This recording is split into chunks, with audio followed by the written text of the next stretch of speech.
कल्याण मित्रों, भगवान बुद्ध कहते हैं सब्बे संखारा अनिच्चाति यदा पय्याय पश्यते अथ निबिन्दति दुखे इसमग्गो विशुद्धिया। अर्थात सारे संस्कार अनित्य हैं।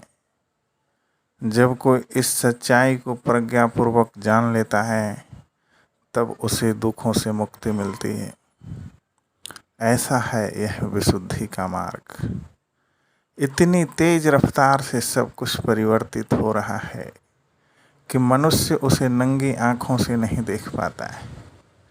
आप एक ही नदी में दोबारा डुबकी नहीं लगा सकते। दोबारा को छोड़िए, आप जिस नदी में डुबकी लगाते हैं उसी नदी से अपना सिर ऊपर नहीं निकाल सकते। सिर बाहर निकालते निकालते वह नदी कुछ और ही हो जाती, वही बिल्कुल नहीं रहती जिसमें आपने डुबकी लगाई थी। जिस स्त्री से आप प्यार करते हैं उससे विवाह कर ही नहीं सकते, और जिससे विवाह कर लिया उससे बच्चे पैदा कर ही नहीं सकते। यही अनित्यता का सिद्धांत है। ऐसे ही करके उत्पन्न होने वाली सारी चीज़ें मृत्यु को प्राप्त हो रही। विज्ञान कहता है कि आदमी का शरीर हर 7 साल के बाद पूरा परिवर्तित हो जाता है।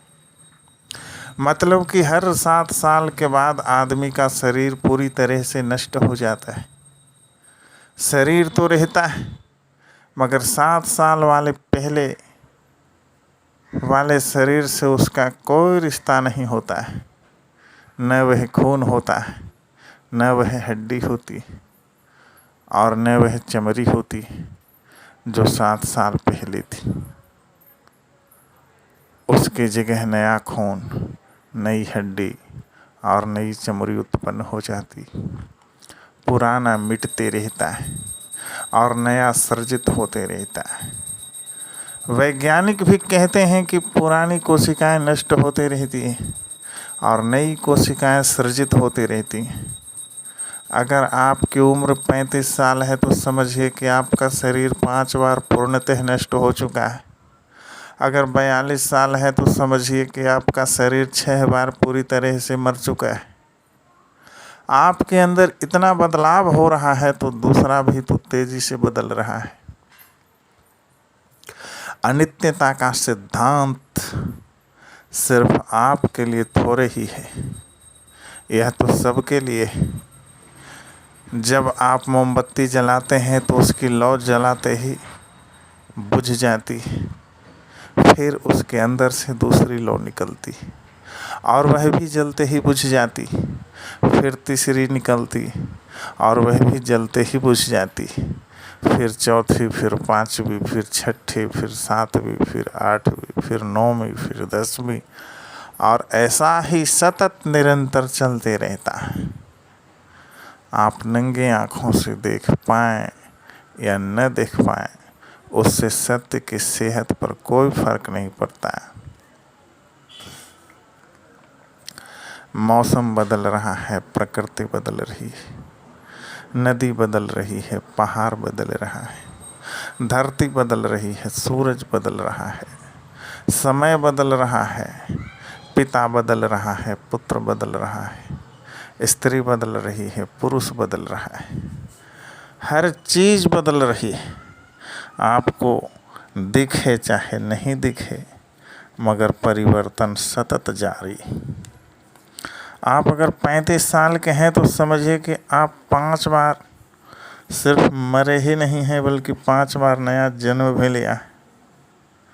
भले ही आपने 35 साल तक एक ही नाम से काम क्यों न चलाया हो, उससे क्या फ़र्क पड़ता है। अपने एक ही नाम पर आप 70 साल गुजार लें, उससे आप सत्य की आंखों में धूल नहीं झोंक सकते।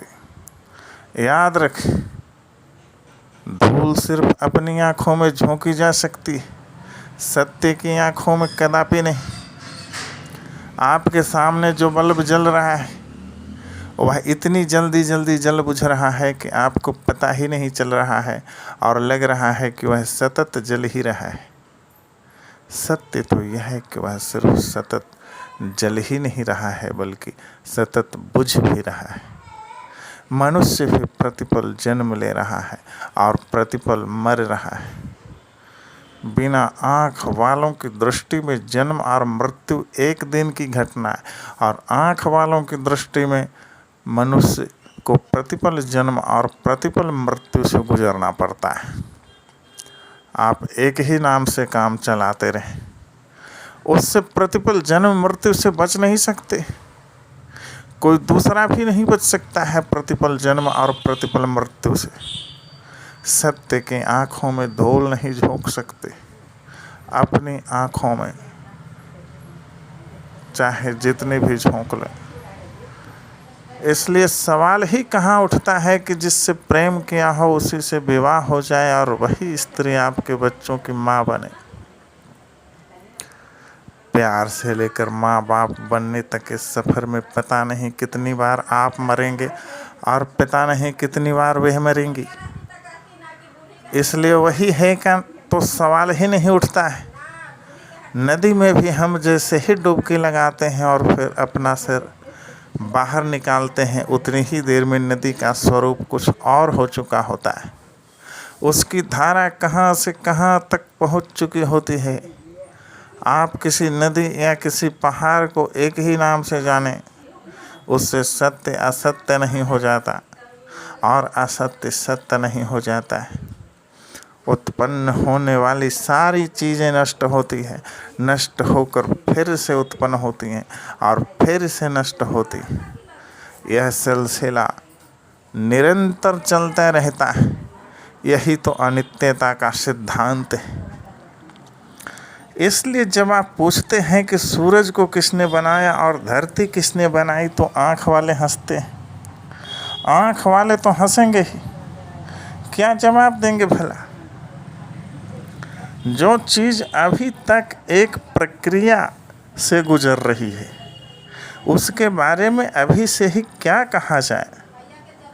पहले सूरज को सूरज और धरती को धरती हो जाने तो दो। पहले सूरज या धरती को प्रक्रिया मुक्त हो जाने तो दो, फिर फैसला करते रहना कि शिव जी ने बनाया या अल्लाह जी ने बनाया या यहोवा जी ने बनाया। अभी बनने की प्रक्रिया ख़त्म भी नहीं हुई और पहले से ही चिल्लाने लगे। कोई चिल्ला रहा है कि अल्लाह जी ने बनाया, तो कोई चिल्ला रहा है कि यहोवा जी ने बनाया। मेरे सामने जब लोग ऐसी बातें करते तो मैं स्पष्ट कहता हूँ कि भाई मेरी पहले बन जाने तो दो। आप 1000-2000 साल पहले ही शास्त्र बनाकर बैठ गए।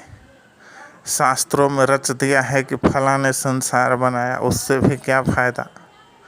आँख वाले आँख से देखेंगे तो साफ साफ देखेंगे कि संसार तो अभी बन ही रहा है। उसका बनना अभी समाप्त ही कहाँ हुआ है। पहले उसका बनना तो समाप्त हो जाए। और अगर मान भी लेते हैं कि किसी संसार को किसी ब्रह्मा, किसी विष्णु, किसी शिव, किसी अजन्मा, किसी अल्लाह, किसी गॉड या किसी यहोवा ने आज से लाखों या करोड़ों साल पहले बनाया, तो अनित्यता का सिद्धांत कहता है कि इतने वर्षों में ब्रह्मा, विष्णु, शिव, अजन्मा, अल्लाह या यहोवा और उसका बनाया हुआ संसार अरबों खरबों और महासंख्यों बार नष्ट हो चुके होंगे। अस्तित्व में जो कुछ भी है उसे नष्ट होना ही पड़ता है। हाँ, जिसका अस्तित्व ही नहीं हो उसकी तो बात ही अलग है। मगर अकल के अंधों की दृष्टि में इस अस्तित्व में ऐसी चीज़ें भी हैं जो नष्ट नहीं होती। अंधे ठहरे, बात भी अंधे वालों ही करेंगे। अंधों की बातें बहुत प्रभावित करती, मगर किसी के अंधे होने की वजह से सत्य असत्य और असत्य सत्य थोड़े ही हो जाएगा। अंधे भी जब तक पागलपन की पराकाष्ठा से नहीं गुजर जाते तब तक उन्हें चैन नहीं मिलता है। अंधे तो अंधे ही ठहरे। अंधे को पता नहीं कैसे सब कुछ दिख जाता है। पता नहीं अंधे को जगत और जगदीश दोनों का दर्शन कैसे हो जाता है। जो चीज़ आँख वालों को इन प्रोसेस दिखती है, वही चीज़ बिना आँख वालों को कंप्लीट दिखती है। सब कुछ कंप्लीट समझकर आँख बंद करके शास्त्र रच डाले। धूर्त अंधों ने जो भी सिखाया उसे मूर्ख अंधों ने आत्मसात कर लिया। मूर्ख अंधों को ज्ञान देने की और सही दिशा देने की चाहे जितनी भी चेष्टा करें, वह घूम फिर कर धूर्त अंधों के चंगुल में फंस ही जाता है। अनित्यता को कोई प्रज्ञापूर्वक या होश पूर्वक देख ले तो वह राग, द्वेष और मोह से मुक्त हो जाता है। यह भगवान बुद्ध की महानतम देनों में से एक है। अनित्यता को देखने वाला मनुष्य जगत और जगदीश, मतलब रचना और रचयिता, दोनों की हकीकत जान जाता है। उसके दृष्टि में न रचना का कोई अस्तित्व होता है और न रचयिता का। वह देखता है कि इस अस्तित्व में जो कुछ भी है वह परिवर्तनशीलता की धारा में बहता चला जा रहा है। सब कुछ प्रवाह ही प्रवाह है। जिनकी आंखें नहीं है वह किसी प्रवाह को नहीं देख पाते। प्रवाह को देखने के लिए प्रज्ञा या होश की ज़रूरत होती, जो उनके पास होते ही नहीं। इसलिए भूखे प्यास से रहकर और अपने शरीर को प्रेरित करके लगे रहते हैं सुमिरन में, रचयिता के गुण गाते रहते हैं और उसमें आनंद की अनुभूति भी करते रहते। ठीक वैसे ही जैसे 2-3 दिनों से भूखे प्यासे किसी कुत्ते को कहीं से हड्डी का कोई टुकड़ा मिल जाए तो वह उसे अपने मुंह में लेकर चबाने लगता है और तब तक चबाते रहता है जब तक कि उसके गलफरे से खून नहीं निकलने लगता है। जब हड्डी से छिलकर गलफरे से खून निकलता है तो कुत्ता खुशी से पागल हो उठता है। उसे लगता है कि आखिर उसने हड्डी से खून निकाल ही लिया। उसे यह भी पता नहीं चल पाता है कि खून गलफरे से निकल रहा है। शायद इसीलिए बुद्धि रूपी आँख से अंधे व्यक्ति को गधा कहा जाता है। गधों के पास बहुत अद्भुत गुण होते हैं जो किसी के पास भी नहीं होते। गधे को अगर लाठी से मारो तो वह जरा भी टस से मस नहीं करता, लेकिन अगर फट्ठी से मारो, बांस के टुकड़े को बीच बीच से फाड़ कर, तो वह बहुत तेज भागता है। लाठी से मारने पर आवाज़ नहीं होती, मगर फट्ठी से मारने पर तेज आवाज़ होती है। तो उसे लगता है कि उसे पिटाई हो रही और वह तेज भागने लगता है। एक दूसरा ज़बरदस्त गुण भी होता है गधे के अंदर। गर्मियों में जब खेतों में घास सूख जाते हैं, कहीं कोई हरियाली नहीं दिखती, कुछ खाने को नहीं मिलता, तब गधा खेतों में सूखे हुए घास को चरते हुए बार बार सर घुमाकर पीछे देखता है और सोचता है, आज बहुत खा लिया, किसी के लिए थोड़ा सा घास भी नहीं छोड़ा, सब साफ कर दिया। ऐसा सोचते हुए खुशी से झूम उठता है। और जब तक गर्मी के महीने रहते हैं तब तक वह काफ़ी तंदुरुस्त हो जाता है, मोटा हो जाता है। और बरसात के दिनों में जब खेतों में चारों तरफ घास ही घास होते हैं तब वह दुबला हो जाता है। घास चरते हुए पीछे देखता है तो हरियाली देखकर सोचता है, आज खाया ही क्या, कुछ नहीं खाया, घास तो वैसा ही का वैसा ही है। अगर खाया होता तो फिर हरे हरे घास दिखते ही कैसे। यह सोचकर वह उदास रहता है। जब तक खेतों में हरे हरे घास होते तब तक वह उदास ही रहता है। इसी वजह से वह दुबला हो जाता है। अपना अपना दृष्टिकोण है। मिथ्या दृष्टि वाले का दृष्टिकोण अलग है, सम्यक दृष्टि वाले का दृष्टिकोण अलग है, बेहोश लोगों का दृष्टिकोण अलग है, होश वालों का दृष्टिकोण अलग है।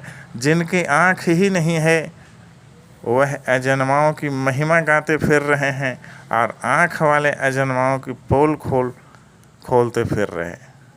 बिना आँख वालों को सब कुछ नित्य दिख रहा है और आँख वालों को सब कुछ अनित्य। इसलिए मेरी दृष्टि में मनुष्य को किसी ईश्वर या अजन्मा की नहीं बल्कि आँख की ज़रूरत है। आँख होगी तो देर सवेर सत्य ही दिख जाएगा। देर सवेर प्रवाह का दर्शन हो ही जाएगा, अनित्यता की अनुभूति हो ही जाएगी, राग द्वेष और मोह से छुटकारा मिल ही जाएगा और निर्वाण हो ही जाएगा।